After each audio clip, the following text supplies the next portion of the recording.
ರೇಣುಕಾಸ್ವಾಮಿ ಕೊಲೆ ಪ್ರಕರಣದಲ್ಲಿ ಈಗ ಚಾರ್ಜ್ ಶೀಟ್ ಅಧಿಕೃತವಾಗಿ ದಾಖಲೆಯಾಗಿ ಈಗ ಆಚೆ ಬರ್ತಾ ಇದೆ. ಅದರ ಪುಟಗಳು ಕೂಡ ಪಬ್ಲಿಕ್ ಟಿವಿಗೆ ಲಭ್ಯವಾಗಿರೋದು. ಅದರಲ್ಲಿ ಆರೋಪಿಗಳ ಸ್ವಇಚ್ಛಾ ಹೇಳಿಕೆ ಏನಿದೆ ಬಹಳ ಈ ಪ್ರಕರಣದ ಗಾಢತೆಯನ್ನ ಎತ್ತಿ ತೋರಿಸ್ತಾ ಇವೆ. ಅದರ ಜೊತೆಗೆ ಅಕ್ರೂರತೆಯನ್ನ ಬಿಂಬಿಸ್ತಾ ಇವೆ. ಅದರಲ್ಲಿ ಪವಿತ್ರ ಗೌಡ ಸ್ಟೇಟ್ಮೆಂಟ್ ಏನಿದೆ ಅನ್ನುವಂಥ ಕುತೂಹಲ ಎಲ್ಲರಲ್ಲೂ ಕೂಡ ಇದೆ. ಒಂದು ಕಡೆಗೆ ದರ್ಶನ್ ಪವಿತ್ರ ಗೌಡ ರಕ್ಷಣೆ ಮಾಡಕ್ ಹೋದ್ರೆ ಪವಿತ್ರ ಗೌಡ ಯಾರ ರಕ್ಷಣೆಗೂ ಇಲ್ಲ, ತಾವು ಪಾರಾದ್ರೆ ಸಾಕು ಅನ್ನೋ ನಿಟ್ಟಿನಲ್ಲಿ ಅವರ ಹೇಳಿಕೆ ಇದ್ದಂಗೆ ಕಾಣಿಸ್ತಾ ಇದೆ. ಏನಿದೆ ಹಾಗಿದ್ದಾಗ ನೋಡಿ. ರೇಣುಕಾಸ್ವಾಮಿ ಮೆಸೇಜ್ ಟು ಮರ್ಡರ್, ಆರೋಪಿಗಳ ಇಂಚಿಂಚು ಕ್ರೌರ್ಯ ಅನಾವರಣ, ಪವಿತ್ರ ಸ್ವಇಚ್ಛಾ ಹೇಳಿಕೆಯಲ್ಲಿ ಸ್ಫೋಟಕ ಸತ್ಯ ಬಯಲು. ಚಿತ್ರದುರ್ಗದ ರೇಣುಕಾಸ್ವಾಮಿ ಕೊಲೆ ಕೇಸ್ನ ತನಿಖೆ ಕೊನೆ ಹಂತಕ್ಕೆ ಬಂದು ತಲುಪಿದೆ. ರೇಣುಕಾಸ್ವಾಮಿ ಪ್ರಕರಣದಲ್ಲಿ ಜೈಲು ಸೇರಿರುವ ನಟ ದರ್ಶನ್ ಸೇರಿ 17 ಆರೋಪಿಗಳ ನ್ಯಾಯಾಂಗ ಬಂಧನದ ಅವಧಿ ವಿಸ್ತರಣೆ ಮಾಡಲಾಗಿದೆ. ಪ್ರಕರಣ ಸಂಬಂಧ ಕೋರ್ಟ್ಗೆ ಈಗಾಗಲೇ ಚಾರ್ಜ್ ಶೀಟ್ ಸಲ್ಲಿಕೆಯಾಗಿದೆ. ಚಾರ್ಜ್ ಶೀಟ್ನಲ್ಲಿರುವ ಇಂಚಿಂಚು ಮಾಹಿತಿ ಪಬ್ಲಿಕ್ ಟಿವಿಗೆ ಲಭ್ಯ ಆಗಿದೆ. ಚಾರ್ಜ್ ಶೀಟ್ನಲ್ಲಿ ಡಿ ಗ್ಯಾಂಗ್ನ ಕ್ರೌರ್ಯ, ತಪ್ಪೊಪ್ಪಿಗೆಯ ಹೇಳಿಕೆ, ಆರೋಪಿಗಳ ಫೋಟೋಗಳನ್ನು ದಾಖಲಿಸಲಾಗಿದೆ. ದೋಷಾರೋಪ ಪಟ್ಟಿಯಲ್ಲಿನ ಮತ್ತಷ್ಟು ಸ್ಫೋಟಕ ಅಂಶಗಳು ಬಹಿರಂಗಗೊಂಡಿದೆ. A1 ಪವಿತ್ರ ಗೌಡ, A2 ದರ್ಶನ್ ಸ್ವಇಚ್ಛಾ ಹೇಳಿಕೆಯಲ್ಲಿ ಕೊಲೆಯ ಸ್ಫೋಟಕ ಸೀಕ್ರೆಟ್ ರಿವೀಲ್ ಆಗಿದೆ. ಆತನನ್ನ ಬಿಡಬೇಡಿ, ಸಾಯಿಸಿ. ಜೂನ್ 8ರಿಂದ ನಡೆದಿದ್ದೆಲ್ಲ ಬಾಯ್ಬಿಟ್ಟ ಪವಿತ್ರ. ಎಸ್, ಚಾರ್ಜ್ ಶೀಟ್ನಲ್ಲಿ A1 ಪವಿತ್ರ ಗೌಡಳ ಸ್ವಇಚ್ಛಾ ಹೇಳಿಕೆ ದಾಖಲಿಸಲಾಗಿದ್ದು, ಹೇಳಿಕೆಯಲ್ಲಿ ಆಕೆ ತಪ್ಪೊಪ್ಪಿಕೊಂಡಿದ್ದಾಳೆ. ಜೂನ್ 8ರಿಂದ ನಡೆದಿದ್ದೆಲ್ಲ ಬಾಯ್ಬಿಟ್ಟ ಪವಿತ್ರ ಗೌಡ ಆತನನ್ನ ಬಿಡಬೇಡಿ, ಸಾಯಿಸಿ ಅಂತ filmy dialogue ಹೊಡೆದಿದ್ದಾಳೆ.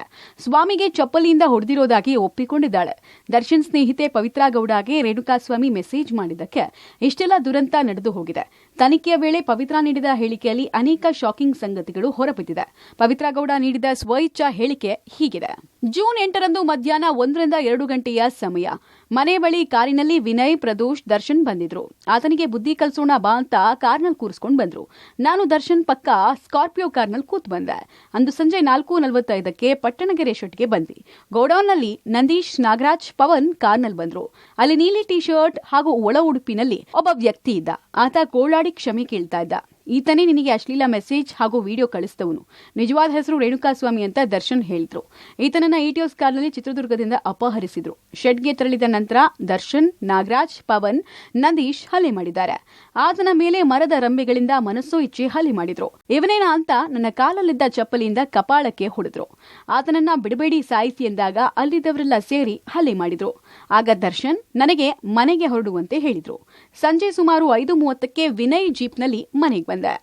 ಹಿಂಗಂತ A1 Pavithra Gowda ತನ್ನ ಸ್ವಇಚ್ಛಾ ಹೇಳಿಕೆಯಲ್ಲಿ ಹಲ್ಲೆ ಮಾಡಿರೋ ಬಗ್ಗೆ ತಪ್ಪೊಪ್ಪಿಕೊಂಡಿದ್ದಾಳೆ. ವಿಜಯಲಕ್ಷ್ಮಿ ಜೊತೆ ದುಬೈಗೆ ಹೋಗಿದ್ದಕ್ಕೆ ಮುನಿಸು, ದರ್ಶನ್ ಜೊತೆ ಮುನಿಸಿಕೊಂಡಿದ್ದ ರಹಸ್ಯ ಬಿಚ್ಚಿಟ್ಟ ಪವಿತ್ರ. ಅಂದಹಾಗೆ ದರ್ಶನ್ ಹಾಗೂ ಪತ್ನಿ ವಿಜಯಲಕ್ಷ್ಮಿ ತಮ್ಮ ವೆಡ್ಡಿಂಗ್ ಆನಿವರ್ಸರಿ ಆಚರಿಸಿಕೊಳ್ಳೋಕೆ ಮೇ 18ನೇ ತಾರೀಕು ದುಬೈಗೆ ಹೋಗಿದ್ರು. ಇದರಿಂದ ಪವಿತ್ರ ಗೌಡ ಮುನಿಸ್ಕೊಂಡಿದ್ಲು. ನನ್ನನ್ನ ಹೇಳದೆ ಕೇಳದೆ ದುಬೈಗೆ ಹೋಗಿದ್ಯಾ ಅಂತ ದರ್ಶನ್ ಮೇಲೆ ಪವಿತ್ರ ಕೋಪಿಸಿಕೊಂಡಿದ್ಲು. ಪವಿತ್ರ ಗೌಡಳ ಮುನಿಸು ಶಮನಗೊಳ್ಳೋಕೆ ದರ್ಶನ್ ಆಕೆಗೆ iPhone 14 ಮೊಬೈಲ್ ಅನ್ನ ಕೊಡಿಸಿದ್ರಂತೆ. ಈ ವಿಚಾರ ಚಾರ್ಜ್ ಶೀಟ್ ನಲ್ಲಿ ಉಲ್ಲೇಖ ಆಗಿದೆ. ಪವಿತ್ರ ಅಹಂ ರೇಣುಕಾಸ್ವಾಮಿ ಕೊಲೆ, ಒಂದೆರಡು ಏಟು ಕೊಟ್ಟು ಬುದ್ಧಿವಾದ ಹೇಳಿ ಕಳಿಸಬೇಕಾದಂತಹ ಮ್ಯಾಟರ್ಗೆ ಕೊಲೆ ಮಾಡೋಷ್ಟು ಕೋಪ ಪವಿತ್ರಾಗೆ ರೇಣುಕಾಸ್ವಾಮಿ ಮೇಲಿತ್ತು. ದರ್ಶನ್ ಜೊತೆಗಿನ ರಿಲೇಶನ್ಶಿಪ್ ಪವಿತ್ರ ಅಹಂ ಅನ್ನ ನೆತ್ತಿಗೆ ಏರಿಸಿತ್ತು. ಕೊಲೆ ಮಾಡಿ ಆದ್ರೂ ದ್ವೇಷ ತೀರಿಸಿಕೊಳ್ಬೇಕೆಂಬ ಹಠ ಪವಿತ್ರಾಳಿತ್ತು. A2 Darshan, A3 Pavan, A10 Vinay ಜೊತೆ ಸೇರಿ ರೇಣುಕಾಸ್ವಾಮಿಗೆ ಕೊಲೆಯ ಸಂಚು ರೂಪಿಸಿರುವುದು ಚಾರ್ಜ್ ಶೀಟ್ನಲ್ಲಿ ಉಲ್ಲೇಖ ಆಗಿದೆ. ಏನೇ ಇರಲಿ, ಕಾನೂನಿನ ಮೂಲಕ ರೇಣುಕಾಸ್ವಾಮಿಗೆ ಪಾಠ ಕಲಿಸಬೇಕಾದ ವಿಚಾರಕ್ಕೆ ಕೋಪದ ಕೈಗೆ ಬುದ್ಧಿ ಕೊಟ್ಟು ಕೊಲೆ ಮಾಡಿ ಜೈಲು ಸೇರಿರೋದು ಮಾತ್ರ ದುರಂತ. Crime bureau, public TV.